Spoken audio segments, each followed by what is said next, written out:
Bismillahirrahmanirrahim. Assalamualaikum warahmatullahi wabarakatuh.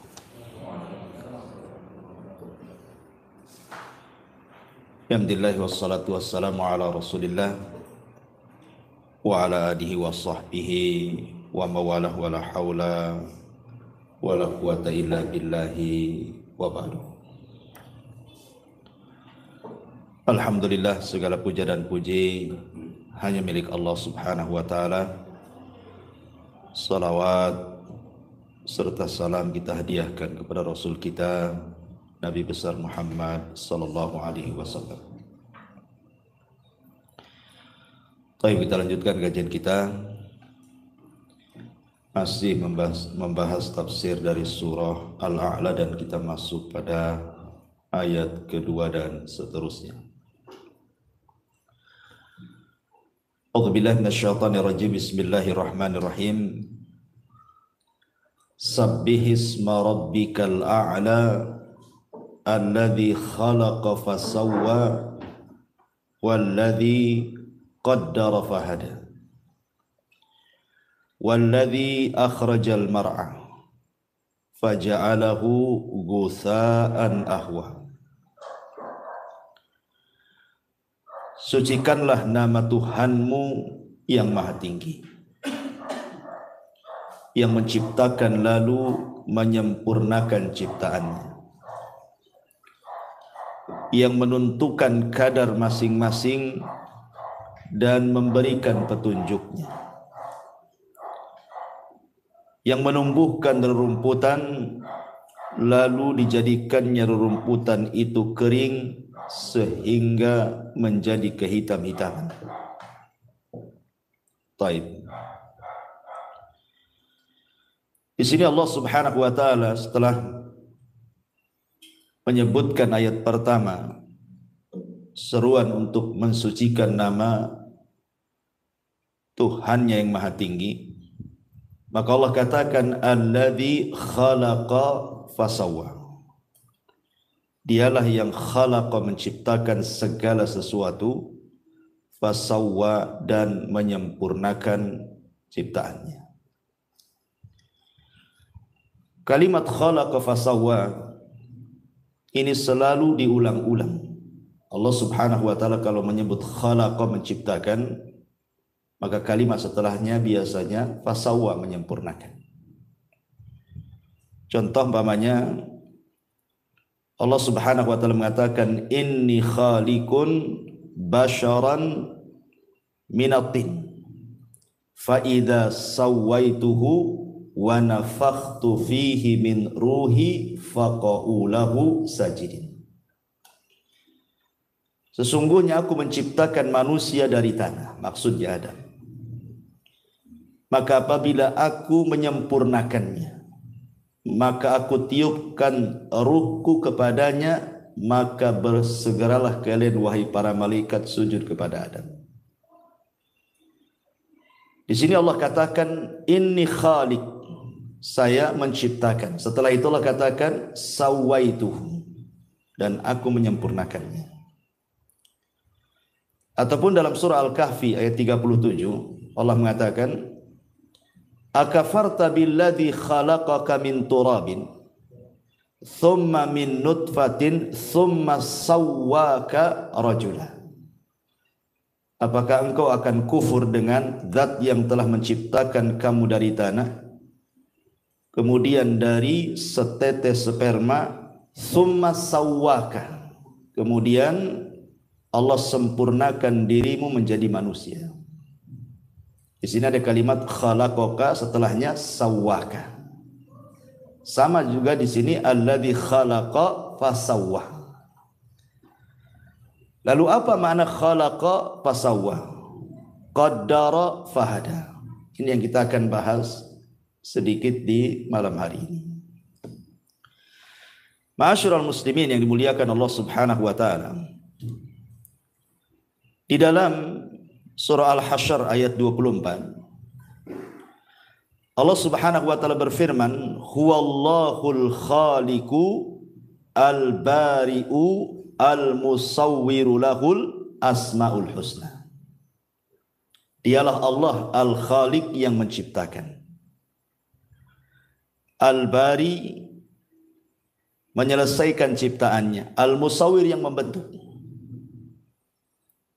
Artinya 3 nama Allah Subhanahu wa taala ini proses pembuatan manusia dalam janin.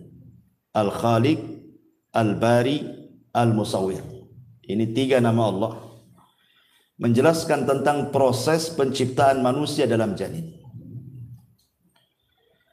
Dan kita tahu bahwa di antara kuasa Allah Subhanahu wa taala, ikhwan, Allah Subhanahu wa taala ketika menciptakan manusia itu dalam proses, tidak sekali ciptaan.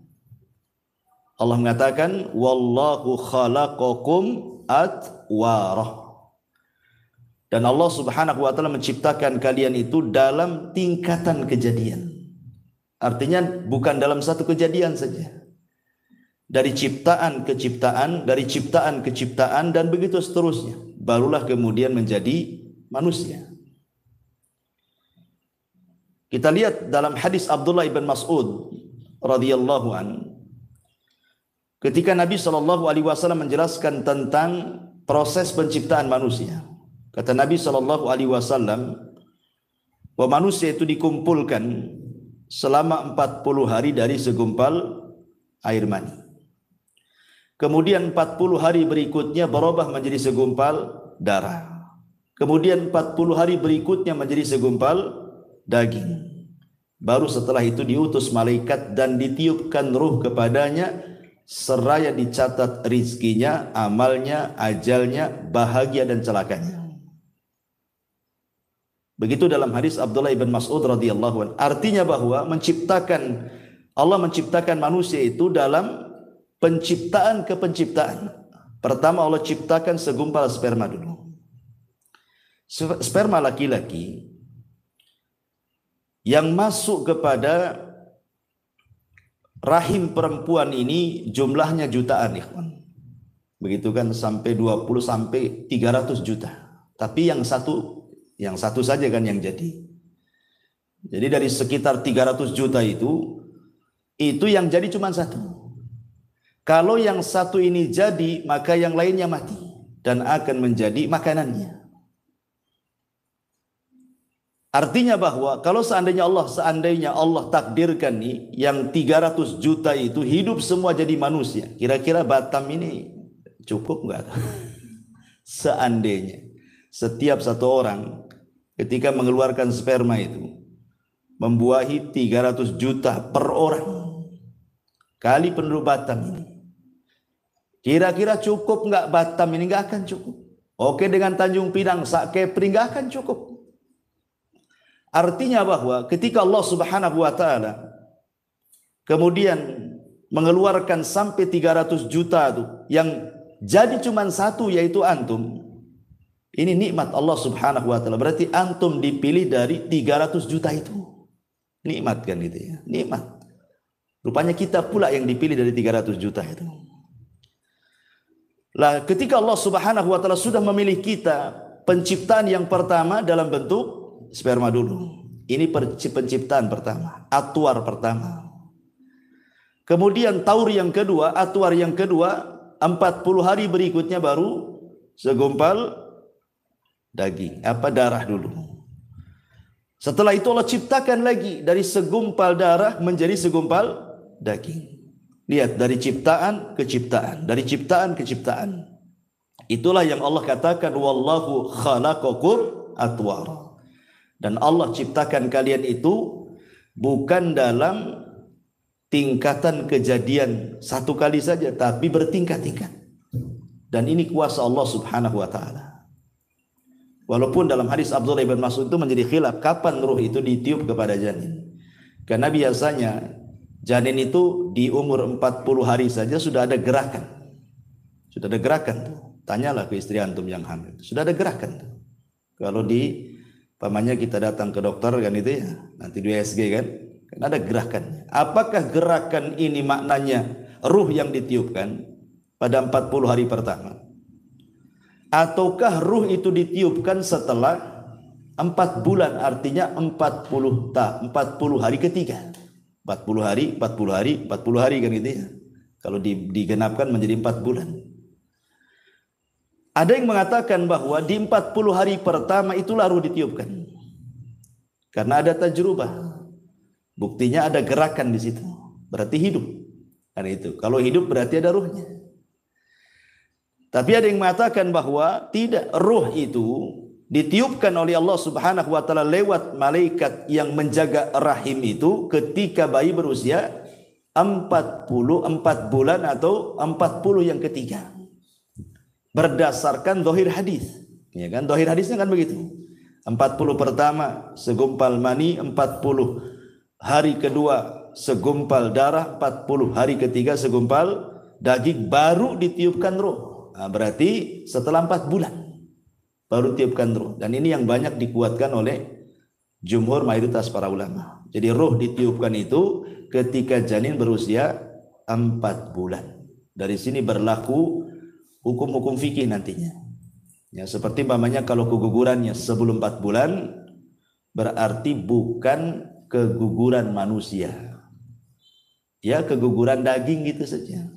Tidak perlu dimandikan, tidak perlu dikafankan, tidak perlu disolatkan, tidak pula dikuburkan di kuburan kaum muslimin karena belum jadi orang.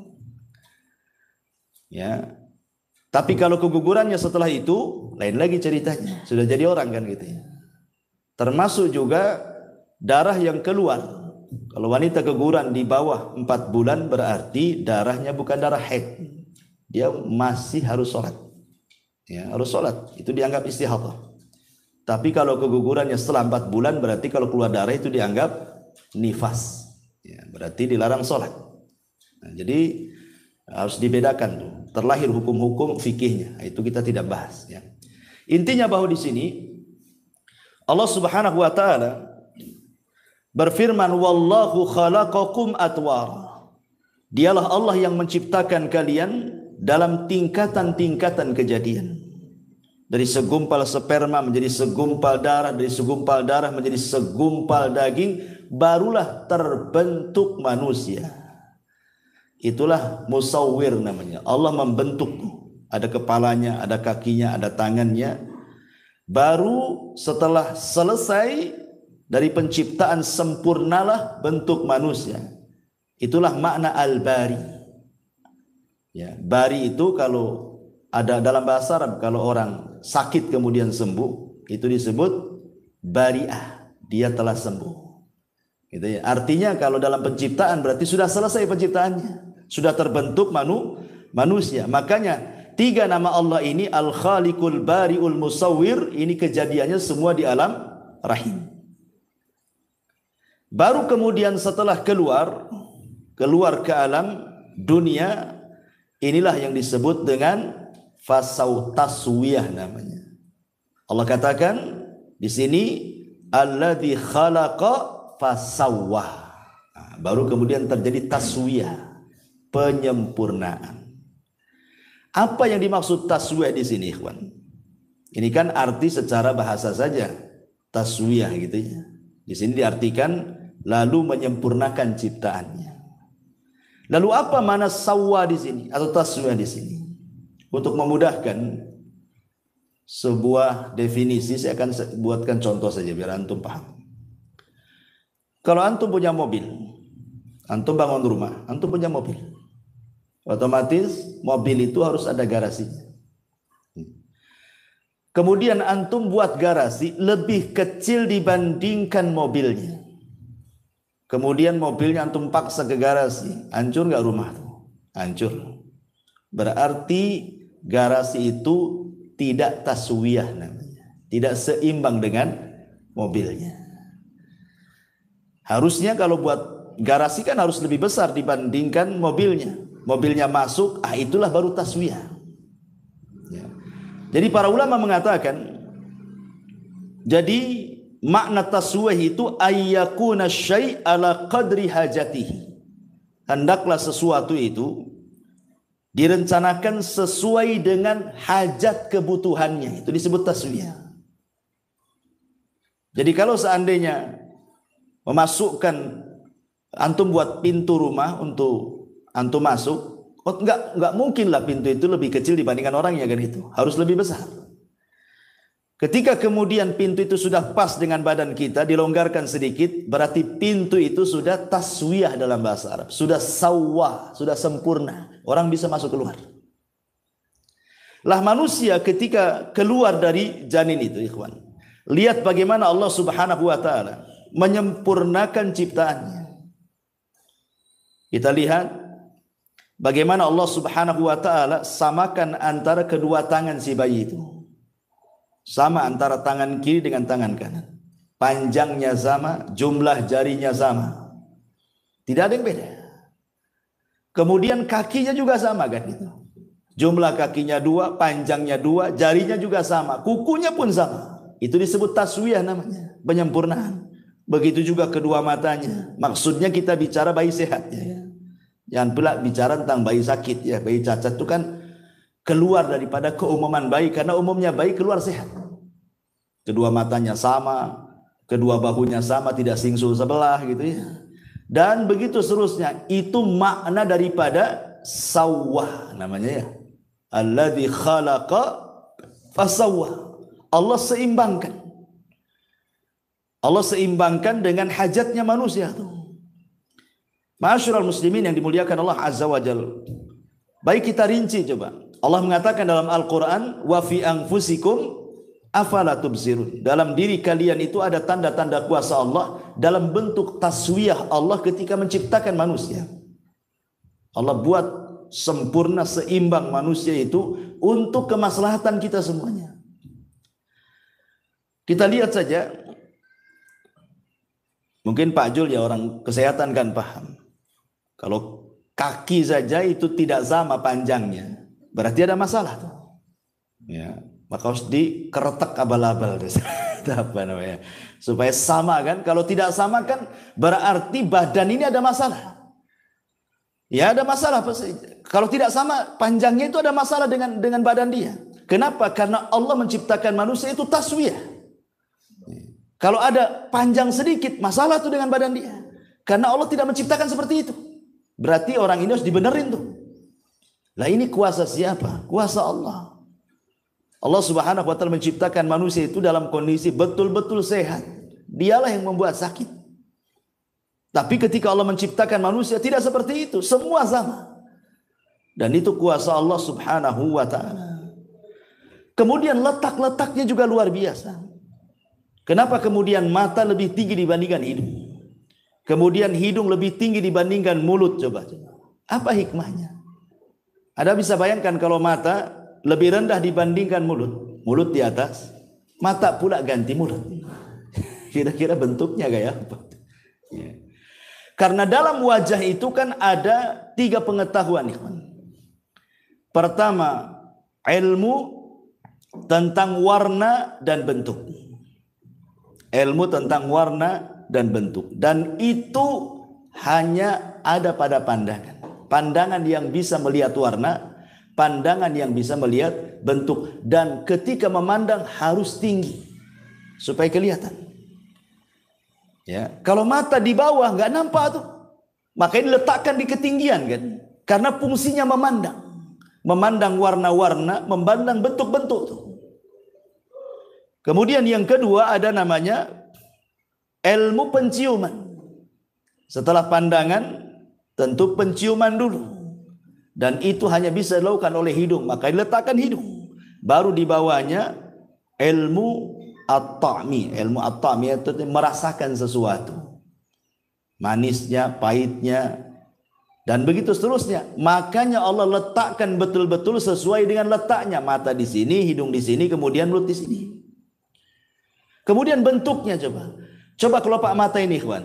Ini kan tipis ya. Kelopak mata kita ini tipis. Tapi bibir kita ini tebal. Kita balik seandainya. Yang tipis di sini, yang tebal pula di sini. Kira-kira antum bisa berkedip? Kalau seandainya di kelopak mata itu setebal bibir, gak bisa antum berkedip. Makanya Allah Subhanahu wa taala buat tipis tuh di sini kelopak mata itu, kulitnya. Dan bibir ini dibuat tebal supaya bisa bicara. Begitulah Allah Subhanahu wa taala betul-betul gitu ya. Taswiyah itu mensejajarkan. Termasuk juga gigi kan, gerham sebelah kiri, gerham sebelah kanan, atas bawah betul-betul seimbang. Coba kalau seandainya yang atas besar, sebelah kanan, sebelah kiri kecil, macam mana kita mau ngunyah? Tidak bisa. Ya. Jadi ini kuasa semua, kuasa Allah Subhanahu wa taala yang memang Allah Subhanahu wa taala sudah buat sedemikian rupa. Makanya Allah mengatakan laqad khalaqnal insana fi ahsani taqwim. Sungguh manusia itu dibentuk dengan sedemikian rupa. Ya, luar biasa. Seperti namanya, kenapa tangan ini agak kering, basahnya sedikit gitu ya. Kaki lebih kering lagi, basahnya lebih sedikit lagi. Tapi kalau muka biasanya kan berminyak, basahnya lebih banyak kan itu ya. Nah, ini kan juga ada rahasianya. Karena memang kaki ini tempat berpijak. Ya otomatis juga harus ada minyak-minyak sedikit lah berkilo-kilo kan itu. Jadi memang sudah diatur oleh Allah Subhanahu wa taala. Ini baru yang zahir ya dalam badan kita saja. Sudah sedemikian rupa ciptaan Allah Subhanahu wa taala, Allah letakkan luar biasa. Ya, telinga juga tidak besar separuh, ya sama seimbang. Mendengarnya pun subhanallah. Ketika kita mendengar loh, telinga kanan, telinga kiri, jangan cerita telinga sakit ya, telinga sehat ya. Itu sama saja. Tidak mungkin orang memanggil gitu ya, kata kanan itu manggil mau ngasih duit gitu ya. Kata telinga bukan itu debt collector. Tidak mungkin juga kan. Artinya kan tidak mungkin berselisih pandangan itu. Pandangan mata juga nggak berselisih. Tetapi dalam anggota badan tidak semua harus berpasangan. Seperti hati kan sendiri dia. Hati itu sendiri. Kenapa? Karena hati itu adalah raja. Dalam anggota badan kita itu harus ada rajanya. Hati kita itulah rajanya. Sebab kalau seandainya hati ada dua, masalah. Ya, kata hati pertama, langkahkan kaki kiri. Kata hati yang kedua, mundurkan kaki kanan. Kapan mau maju kan? Yang satu minta mundur, yang satu minta maju kan tidak bisa juga. Begitulah Allah Subhanahu wa taala letakkan setiap manusia itu ada pimpinannya. Hati kita itulah. Makanya Imam Dzul Qayyim mengatakan, al-qalbu kal malik. Oh, hati itu seperti raja. Anggota badan ini hanya ngikut saja. Ma'asyiral muslimin yang dimuliakan Allah Subhanahu wa taala. Kemudian Allah mengatakan di sini alladzi khalaqa fasawwa. Dialah yang telah menciptakan dan menyempurnakan ciptaannya. Kemudian Allah mengatakan walladzi qaddara fahada. Apa makna qaddara fahada? Di sini diartikan yang menentukan kadar masing-masing dan memberikan petunjuk. Ada yang mengatakan bahwa walladzi qaddara, setelah Allah Subhanahu wa taala mengatakan khalaqa, menciptakan manusia di perut ibu kita, kemudian menyempurnakannya. Kemudian Allah Subhanahu wa taala qaddar. Qaddar itu artinya qaddara makhrajal khuruj. Qaddara makhrajal khuruj. Jadi Allah Subhanahu wa taala takdirkan bahwa janin ini sudah diletakkan di mana dia letak, keluar dari rahim seorang ibu. Allah tidak keluarkan dari mulut seorang wanita. Allah juga tidak mengeluarkan dia dari lubang duburnya. Tapi Allah Subhanahu wa taala sudah mentakdirkan dia memang harus keluar dari situ. Ya, dari kubulnya. Dan itu maknanya qaddar. Kemudian fahada, setelah itu kemudian Allah berikan petunjuk untuk kehidupannya. Dia pun kemudian langsung mencari makanannya dari susu ibunya. Itu namanya qaddar fahada dalam satu penafsiran.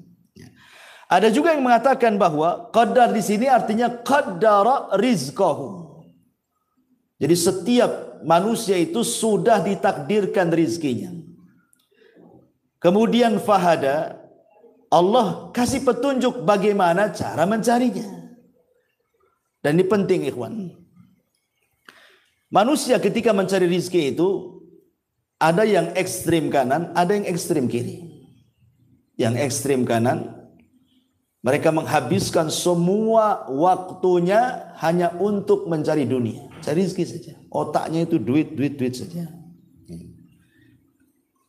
Itu yang pertama. Sehingga dia melupakan bahwa rizki itu sudah dicatat. Sehebat apapun Anda mencari rizki, tetap saja yang Anda dapatkan itu cuma seperti itu. Kan sudah ditentukan rizkinya. Nggak mungkin bertambah, ya nggak mungkin berkurang. Artinya bahwa kalau kita paham bahwa rizki itu tidak mungkin bertambah, tidak mungkin berkurang, lah ngapain ngoyo-ngoyo gitu maksudnya. Pikiran kita ke uang terus gitu ya, malam siang seolah-olah tidak ada waktu kecuali duit saja. Padahal yang didapati pun sesuai dengan yang dicatat Allah saja. Ini ekstrim ini. Betul-betul dia hatinya hanya dunia saja. Dia tidak paham bahwa rizkinya sudah dicatat. Yang kedua pula ekstrim kiri ini, sama sekali dia bersandar kepada apa yang dicatat. Kan Allah sudah takdirkan rezeki saya, duduk sajalah saya di rumah. Nah, ini ekstrim. Yang lain lagi, dahulu ada dua orang bersaudara. Yang satu pula rajin kerja, yang satu pula malas kerja. Jadi yang rajin kerja ini mengatakan, "Kom, berdiri. Kalau engkau ingin makan, cari. Berusaha cari rezeki Allah Subhanahu wa taala." Kemudian kata saudaranya, "Tidak. Aku yakin rezekiku sudah dicatat walaupun aku duduk di rumah." Kemudian saudaranya mengatakan, "Dasar orang gila," katanya. "Pergi dia cari rezeki." Saudara yang pergi ini di tengah jalan, rupanya ada kebun orang. Kemudian ada pohon, batangnya pula keluar jalan. Di situ ada buah mangga. Ya. Jatuhlah buah mangga itu. Kemudian diambil dia. Halal apa haram? Ini kan sudah di luar kebun nih, udah ke jalan kan itu. Intinya diambil lah, jangan cerita halal dulu, haram dulu. Diambil. Kemudian ketika mau dimakan, teringat pula saudaranya. Dasar orang gila katanya. Ya. Akhirnya dia terpikir, balik lagi dia. Kemudian dilempar mangga itu, makan. Tapi setelah itu berdiri cari kau uang supaya kau bisa makan. Kata dia, tunggu dulu, saya makan dulu. Ini rezeki saya kan. Lihat, aku duduk saja dapat rezeki kata. Coba, duduk saja dapat rezeki. Lihat bagaimana Allah mencatat orang duduk dapat rezeki kan. Bagaimanapun caranya, walaupun itu dongkol saudaranya, tapi itu rezeki dia sudah dicatat bahwa mangga itu milik dia. Walaupun caranya salah, tapi itu memang rezekinya sudah dicatat, dia makan mangga di situ. Artinya bahwa sehebat apapun manusia mengejar rezeki itu, maka rezeki akan segitu-gitu saja.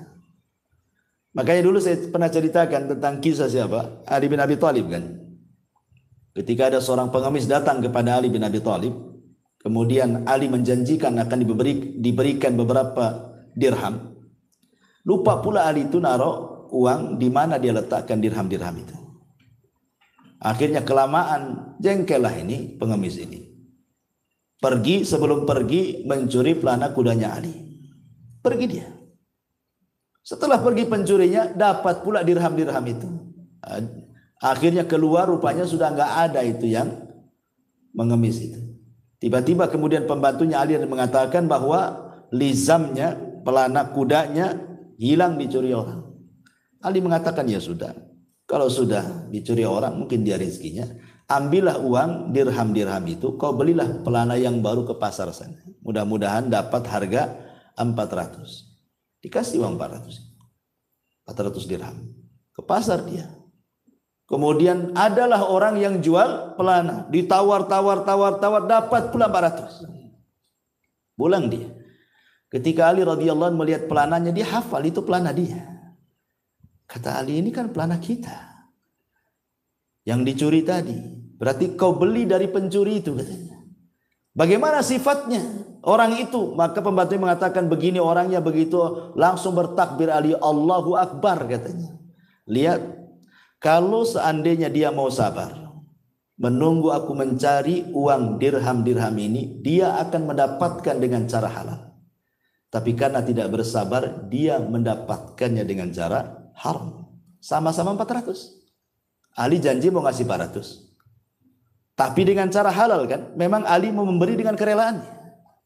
Nah, sekarang dia dapat juga 400, tapi dengan cara hasil mencuri kan? Artinya rizki itu nggak akan kemana, tetap segitu-gitu juga gitu maksudnya. Anda mau cari dengan cara halal, Anda mau cari dengan cara haram, tetap segitu. Lalu buat apa berdusta untuk mencari rizki? Coba, buat apa kemudian orang menipu untuk mencari rizki? Toh juga ujung-ujungnya juga segitu, tidak lebih dari yang dicatat oleh Allah Subhanahu wa taala.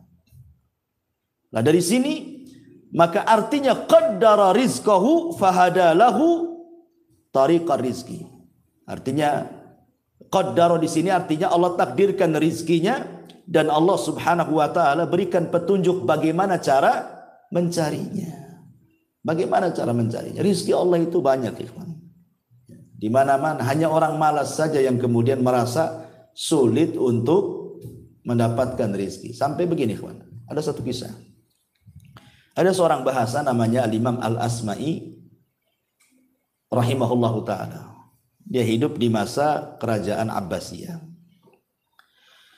Jadi Al-Asma'i ini suatu ketika dia safar. Karena Al-Asma'i itu kan memang suka safar, belajar dari mana-mana negeri. Begitulah, zaman dulu kan rihlahnya para ulama kan seperti itu.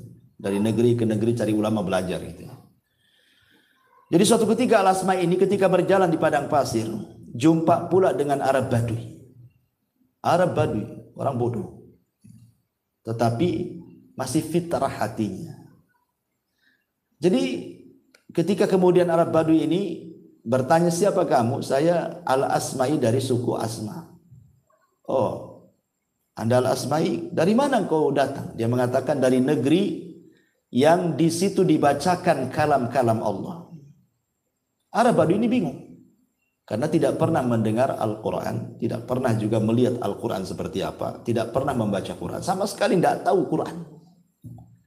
Sehingga dia tanya, apakah Allah Subhanahu wa ta'ala punya kalam? Ya, punya firman yang dibaca manusia? Kata Asma'i, ya. Inilah Al-Quran.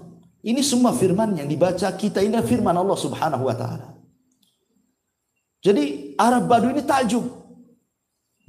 Kok ada firman-firman Allah yang dibaca manusia begitu ya? Jadi kata Arab Badui ini, kalau begitu bacakan untukku satu firman Allah, biar aku senantiasa membacanya. Akhirnya Al-Asma'i membacakan surah Ad-Dhariyat. Ad-Dhariyati, Darwa dan begitu seterusnya. Sampai kepada ayat wa fis sama'i rizqukum wa ma tu'adun. Dan di langit terdapat rizki kalian dan apa yang dijanjikan Allah kepadamu. Ketika kemudian si Arab Badui ini mendengar kalimat wa fis sama'i rizqukum, dan di langit ada rizki kalian dan apa yang dijanjikan Allah kepada kalian, kata Arab Badui, hasbuk, cukup. Tiba-tiba kemudian dia ambil pedangnya, kemudian unta yang ditungganginya langsung disembelih, kemudian dipotong-potong, dikuliti, kemudian dia minta kepada Asma'i, tolong bagi-bagikan daging dan tulang-tulang ini kepada fuqara wal masakin, bantu saya, katanya. Langsung kemudian dibagi-bagikan kepada orang yang lalang itu. Akhirnya habis. Setelah habis daging untanya, dia patahkan pedangnya, kemudian dikubur. Kemudian sambil berjalan dia membaca wa fis sama'i rizqukum wa ma tu'adun. Wa fis sama'i rizqukum wa ma tu'adun, sampai pergi. Dia baca terus ayat ini. Al-Asma'i ketika melihat hal ini takjub dia. Dia mengatakan, demi Allah, aku sudah 30 tahun lebih sering lewat dengan ayat ini, wa fis sama'i rizqukum wa ma tu'adun, tetapi tidak punya pengaruh seperti pengaruhnya Arab Badui ini, katanya. Dia baru baca satu kali Al-Quran, tidak pernah kenal Al-Quran. Itulah Al-Quran yang pernah dibaca. Tapi dia begitu yakin bahwa di langit itu ada rizki baginya dan apa yang dijanjikan Allah kepadanya. Sampai dia sembelih itu dia bagi-bagikan. Karena dia tidak takut bahwa rizkinya Allah tanggung. Itu maksudnya. Akhirnya beberapa tahun kemudian Al-Asma ini diajak haji oleh Khalifah Harun Ar-Rasyid rahimahullahu ta'ala. Setelah 2 tahun 3 tahunan begitu. Berangkat dari negerinya menuju Mekah. Ketika di Mekah, dia mendengar ada orang membaca wa fis sama'i rizqukum wa ma tu'adu. Dia kenal dengan suara itu kan itu. Lah kok ada di sini dia katanya. Orang Baduy ini kok ada di sini? Pas didekati, betul orang itu adalah orang yang diajarkan lafaz wa fis sama'i rizqukum wa ma tu'adun, dan di langit itu ada rizki kalian dan apa yang Allah janjikan kepada kalian. Dipanggil Arab Baduy ini. Kemudian Arab Baduy ini senang karena berjumpa dengan Al-Asma'i dan dia mengatakan, ya Asma'i, laqad wajadna ma wa'adana rabbuna. Ya Asma'i, yang dijanjikan Arab kami semua sudah aku rasakan. Semua yang dijanjikan Allah wa fis sama'i rizqukum itu betul-betul terjadi katanya. Kemudian dia mengatakan, ya Asma'i, kalau bisa berikan 1 ayat lagi untukku katanya, biar aku kuamalkan. Akhirnya Al-Asma'i melanjutkan ayatnya. Ayat daripada wa fis sama'i rizqukum wa ma tu'adun, apa bunyinya? Fa wa rabbis sama'i wal ardi innahu lahaqqun mithlama annakum tantiqun. Maka demi Tuhan langit dan bumi, sungguh apa yang dijanjikan itu pasti terjadi seperti yang kalian ucapkan. Tiba-tiba kemudian Arab Baduy ini kaget. Ya. Dan mengatakan, ya Asma'i, siapa yang membuat Allah murka sehingga dia harus bersumpah katanya. Aku yakin, nggak perlu bersumpah dia. Kan lafadznya gini, seolah-olah Allah itu tidak yakin dengan yang diucapkan. Itu pemahaman Arab Baduy.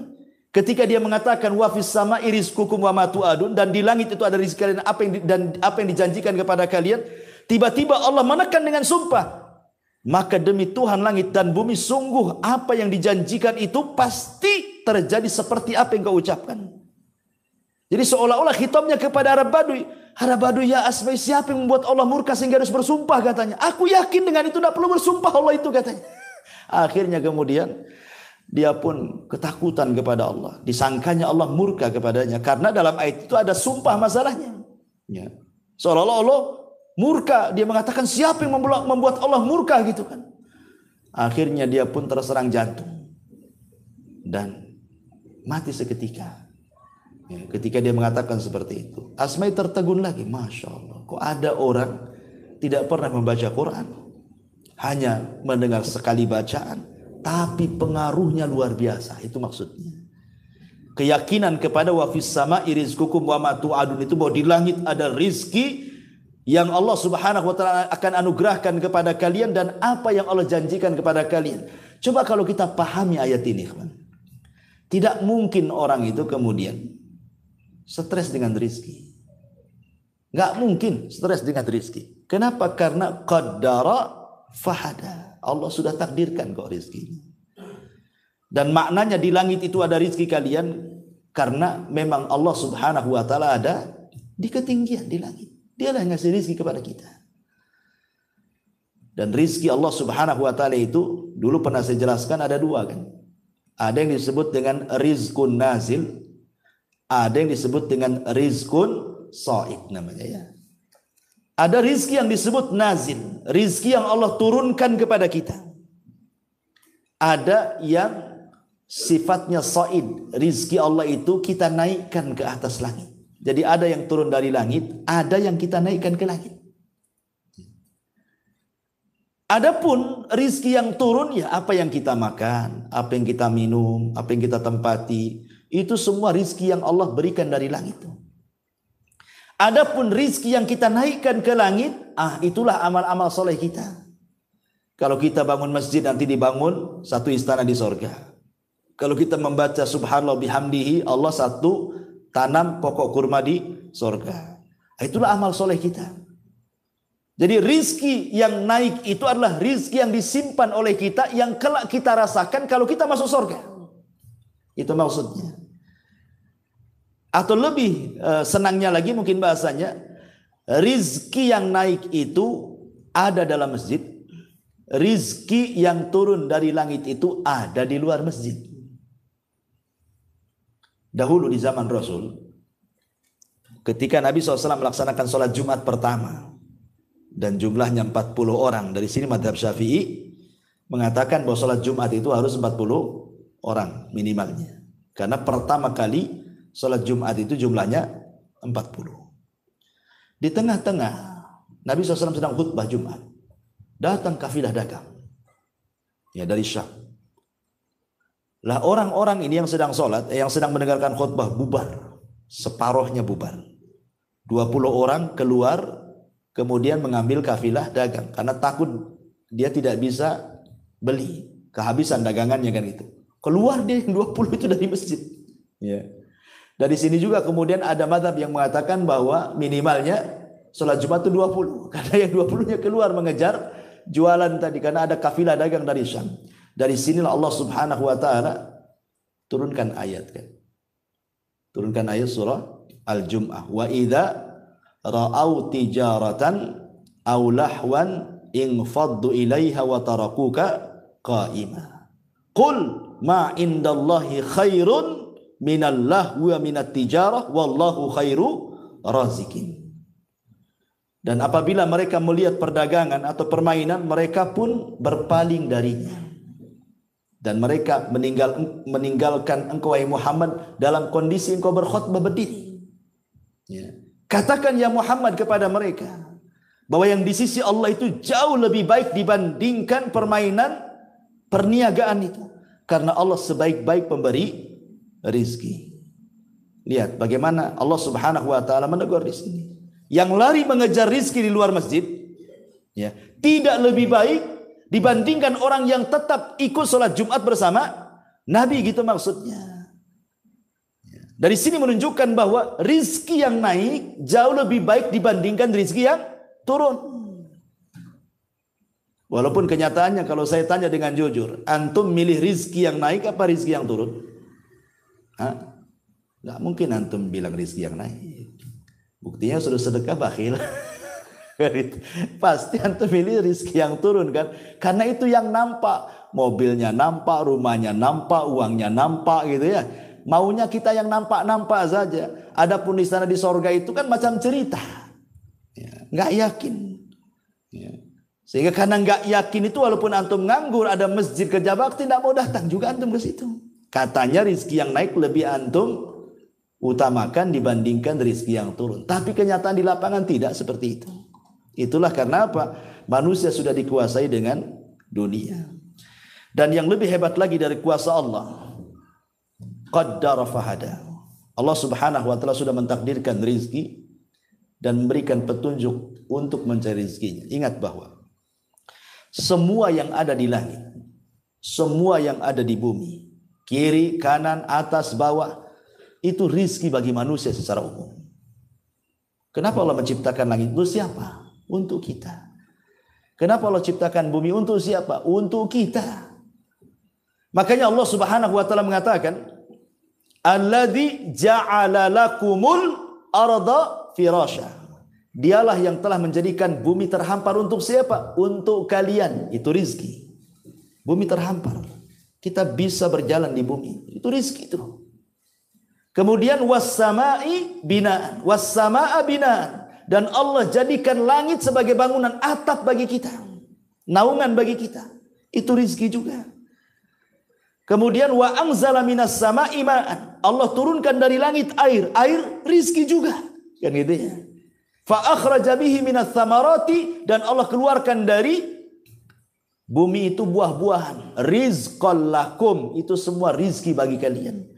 Jadi Allah Subhanahu wa ta'ala menciptakan makhluk ini semuanya rizki bagi kita sebenarnya. Kalau seandainya ayam bisa bicara, pasti ayam akan ngomong, aku ini diciptakan untuk kau makan. Kalau seandainya kambing, sapi itu bisa bicara, maka mereka akan mengatakan seperti itu. Aku diciptakan itu untuk kalian makan sebenarnya. Kalau seandainya jeruk, durian, apalah namanya, buah-buahan, rambutannya, kesemaknya, salaknya bisa bicara, pasti mereka akan mengatakan, aku ditumbuhkan Allah untuk kalian makan. Tapi kan mereka tidak bicara. Tapi itu kenyataannya kan seperti itu. Artinya bahwa manusia itu betul-betul dimuliakan oleh Allah Subhanahu wa taala, sampai seisi langit dan bumi itu sebenarnya untuk manusia. Saking mulianya manusia. Luar biasa itu ya. Taib asyrul muslimin yang dimuliakan kembali. Kemudian penafsiran yang berikutnya, qaddara fahada. Allah tentukan rizkinya, kemudian Allah berikan petunjuknya bagaimana cara mencari rizkinya. Terkadang ikhwan, ada makhluk yang Allah ciptakan itu madarat bagi manusia. Contoh, Allah menciptakan tikus, itu madarat bagi manusia. Tapi setelah itu Allah ciptakan kucing, maka tikus menjadi ketakutan dengan kucing kan gitu. Jadi saling takut-takutan tuh. Manusia takut sama tikus, tikus pula takut sama kucing. Ya. Artinya bahwa rizki kita diambil tikus. Tikus sendiri rizkinya kucing. Itulah qaddara fahada ya. Kadang-kadang Allah ciptakan ini untuk menjadi rizki ini pula menjadi rizki orang lain. Itu juga makna qaddara fahada. Bahkan yang luar biasa, kita lihat bahwa ada ulatnya. Ulat itu makan dedaunan, tapi kemudian menghasilkan sutra. Ada juga tawon umpamanya, dia makan sembarang dari dedaunan bunga-bunga, tiba-tiba menghasilkan madu. Yang anehnya adalah bahwa tidak ada satu binatang yang bisa menggantikan posisi binatang yang lain. Semut disuruh mengeluarkan sutra tidak bisa, karena itu bukan pekerjaannya. Ya. Antum cari lalat, dikasih gula pun tidak akan keluar madu. Kan gitu ya. Artinya Allah sudah tentukan kadar rizkinya itu. Ya. Bahwa sebuah kaum ditentukan rizkinya dan tidak bisa dipindahkan ke kaum yang lainnya. Tidak bisa. Makanan juga begitu. Ada hewan tuh besar, seperti mamanya kambing, sapi, dikasih makan daging dia tak mau, karena itu bukan rizki dia. Yang maunya dia makan rumput saja. Harimau pula antum kasih rumput, yang nggak mau dia, karena itu bukan rizkinya. Dia maunya daging kan gitu ya. Jadi semua kadar-kadar rizki itu sudah ditentukan oleh Allah. Ini siapa yang menciptakan makhluk dengan beragam rizki itu kalau bukan Allah? Di sela Allah mengatakan alladzi qaddara fahada. Ya. Ma'asyiral muslimin yang dimuliakan Allah Subhanahu wa taala. Ada juga ikhwatu fiddin muliakan Allah Azza wa Jalla. Ada beberapa penyakit yang terkadang Allah takdirkan kepada seorang hamba. Ternyata di balik penyakit itu Allah takdirkan mampu mengobati penyakit yang lainnya. Allah turunkan penyakit, tapi justru penyakit ini dalam rangka untuk membunuh penyakit yang jauh lebih besar sebenarnya. Nah, contohnya apa nih Pak Jul? Contohnya bersin. Itu kan penyakit juga bersin itu. Tapi katanya bisa membersihkan lubang hidung dan kuman-kuman katanya, yang lebih bahaya dibandingkan bersin itu sendiri. Bahkan sebagian batuk katanya, menurut ahli kesehatan itu, sebagian batuk, tidak semua ya, bukan batuk penyakit. Sebagian batuk itu kan influenza kan penyakit. Tapi rupanya itu pula kemudian untuk membunuh bakteri-bakteri yang ada di paru-paru juga, yang lebih ganas kalau seandainya terjadi. Ya. Atau mungkin debu lah. Kan kita lihat ada debu itu. Ya. Antum tidak tahu dalam penelitian debu itu, dia membunuh kuman-kuman di udara, yang kalau seandainya kuman itu terkena manusia, itu menjadi penyakit yang sangat ganas sekali. Dibunuh oleh debu itu. Jadi begitulah Allah Subhanahu wa taala mengatur takdir-takdir manusia itu, kadar-kadar manusia itu, sampai Allah ciptakan penyakit, bukan dilihat penyakitnya, justru dengan datang penyakit ini justru mengobati penyakit yang lebih besar gitu ya. Ya, karena sudah ditakdirkan dia seperti itu. Qaddara fahada. Ya. Ma'asyiral muslimin yang dimuliakan Allah Subhanahu wa taala. Kemudian di sini Allah Subhanahu wa taala mengatakan, Walladzi qaddara fahada walladzi akhrajal mar'a. Dan yang menumbuhkan rerumputan faja'alahu gutha'an ahwa. Lalu dijadikannya rerumputan itu kering kemudian menghitam. Al-mar'a itu artinya rumput yang sudah siap jadi, siap makan. Karena Quran itu membahasakan dengan 3 bahasa, harthun, zar'un, mar'ah gitu ya. Harthun menanam, zar'un kemudian mulai menani, kemudian mar'ah itu sudah tumbuh. Itu bahasa Arabnya seperti ini. Harthun, zar'un, mar'ah. Lah mar'ah ini rerumputan, dedaunan dan yang semacamnya ada yang memang hasil olah manusia. Seperti manusia tanam padi, tanam sayur gitu ya, bayam, kangkung dan yang semacamnya. Ada yang memang Allah Subhanahu wa taala tumbuhkan tanpa harus tenaga manusia. Dan dua-duanya bisa dimakan. Manusia juga makan rumput, ya bukan jenis rumput yang dimakan kambing tentunya ya. Maksud rumput di sini ya bayam gitu ya. Kangkung itu kan jenis-jenis rumputan juga, mar'ah dalam bahasa Arabnya. Ya. Dan subhanallah, kita lihat bahwa tidak semua binatang juga makan rumput. Tidak semua binatang makan rumput. Ya. Tetapi kebanyakan binatang-binatang yang dimakan manusia, mereka makan rumput. Kambing makan rumput. Ya. Sempat kambing kayak harimau, ikhwan. Apa nggak susah hidupan? Siapa yang mau ternak kambing? Coba sempat kambing atau yang lebih besar sapi makan daging kayak harimau. Nggak ada orang ternak sapi kan. Bagaimana Allah berikan nikmat binatang-binatang ternak yang hidup sehari-hari bersama manusia itu. Ada kemiripan makan dengan kita. Ya, supaya kita mudah. Ya, mudah makan dagingnya. Sempat dia kayak harimau. Nggak ada yang makan daging sapi. Ya, antum pun takut dimakan dia. Kan itu ya.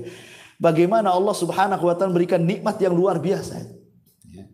Ma'asyiral muslimin yang dimuliakan Allah Azza wa Jalla. Kemudian Allah mengatakan, walladzi akhrajal mar'a, dialah yang menumbuhkan mar'a. Dialah yang menumbuhkan segala sesuatu itu yang menumbuhkan Allah. Segala sesuatu yang menciptakan Allah. Dia khalaq.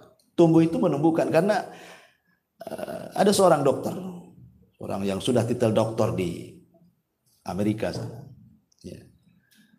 Kita tahu bahwa dia mau eksperimen soal menetaskan telur di sebuah kotak kemudian dikasih listrik dengan suhu sekian. Ya. Kita tahu bahwa lihat ayam ketika mengerami telur. Ayam ketika mengerami telur kan kadang-kadang dia ngerami, kadang-kadang dia pergi. Ya. Nanti dibalik tuh sama ayam telur itu, nggak dalam satu posisi kan. Nanti dibalik karena bawah itu biasanya makanan untuk yang di atas, makanya dibalik-balik. Jadilah dia ayam. Sehingga kemudian sang dokter ini dia coba kemudian membuat eksperimen. Dibuatlah kotak dengan suhu seperti ayam mengerami telurnya, suhunya sekian. Dibuat. Dia tidak paham kalau ayam itu membolak-balikan telur. Dia biarin aja seperti itu. Akhirnya sudah lama tak jadi-jadi. Semua busuk telurnya. Semua busuk telurnya. Coba. Siapa yang ngajari ayam mengerami sehingga tidak ada yang mati? Semua netes. Ini dokter belajar. Dia sekolah namanya titelnya dokter. Artinya kan dari SD, SMP, SMA, S1, S2 dokter kan begitu kan. Dia tidak bisa menetaskan telur. Ayam tidak belajar SD, SMP, SMA. Tidak ada. Ya kan? Dokter ini lupa bahwa walladzi qaddara fahada walladzi akhrajal mar'a. Itu dia lupa di situ. Bahwa yang menakdirkan, yang menciptakan, yang menumbuhkan itu Allah. Ya. Makanya ayam tidak belajar pun bisa dia menetaskan anak-anaknya walaupun dia tidak punya ilmu menurut ilmu manusia. Nah, itu yang harus dipahami.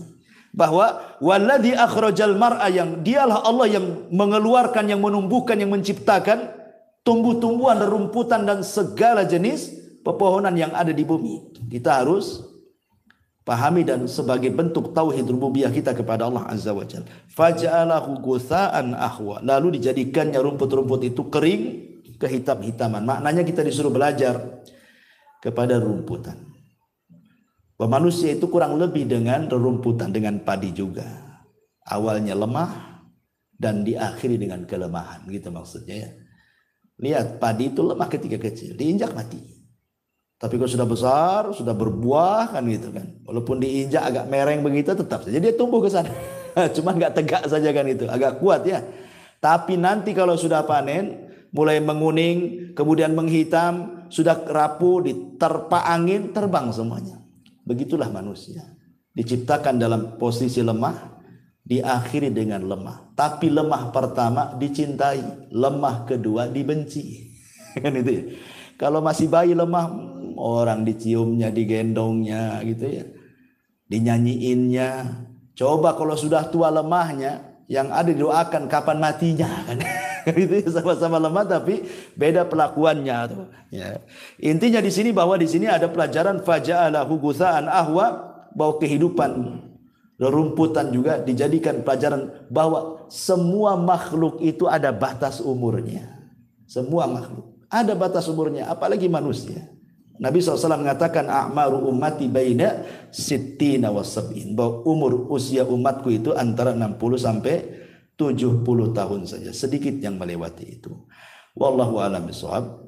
Ini saja yang bisa sampaikan karena ada tamu juga ini. Ada bincang, antum jangan pulang dulu. Tapi subhanaka wa bihamdika asyhadu an la ilaha illa anta astaghfiruka wa atubu ilaik. Allah taala. Assalamualaikum warahmatullahi wabarakatuh.